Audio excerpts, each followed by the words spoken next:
Unless you've been stuck beyond the wall, you'll know that the end is almost nigh for the TV phenomenon that is Game of Thrones. But given it's been 2 years since we last visited the wild kingdoms of Westeros, even the most committed Thrones fan might need a quick refresher about what exactly is going on.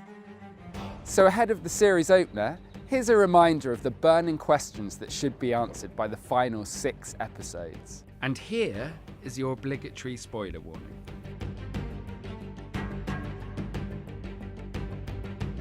Where are the White Walkers going? At the end of the last series, those ice creatures and their undead army used their brand new ice dragon to burn through the wall and march south into the Seven Kingdoms. But what's their ultimate destination? And will they triumph or be reduced to a sorry puddle? Will Jaime betray Cersei? At the end of the last series, we saw the increasingly noble Jaime desert his ever-duplicitous sister to join Jon Snow and the rest up north in the battle against the White Walkers. As some have predicted, could he be the one to finally bring an end to her rampant megalomania? Keep your enemies close and your brother lovers closer, as they say. When will Jon Snow find out who his parents are? We now know what was long suspected. That everyone's favourite grimacing bastard is in fact the legitimate son of Rhaegar Targaryen and Lyanna Stark, and therefore the true heir to the Iron Throne. Currently, this is a fact known only by his cousin Bran and his bumbling BFF Samwell Tarly. But what will happen when the truth inevitably comes out?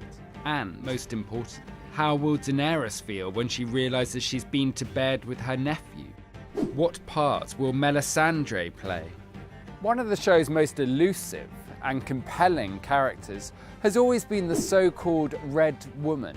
Early in Series 7, she was seen heading out of Westeros for Volantis, though not before ominously declaring that she would return one last time. Her resurrection of Jon Snow from the dead proved just how genuine her powers were.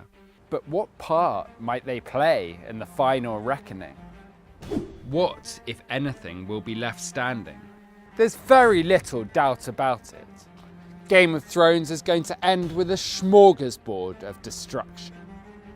Online rumours have suggested that Winterfell and King's Landing could go up in smoke. Will both these great Westeros landmarks be reduced to ashes? There's no bigger question, of course, than who ultimately will reign supreme and get to sit on the most iconic TV seat since the Big Brother chair. Could it be the dourest of them all, Jon Snow? Or one of the trusty Stark sisters, the increasingly ruthless mother of dragons? Or will the show play true to cynical form and allow the dastardly wine-supping Cersei to keep the top spot? It being Game of Thrones, all bets are off until the final roll of the credits.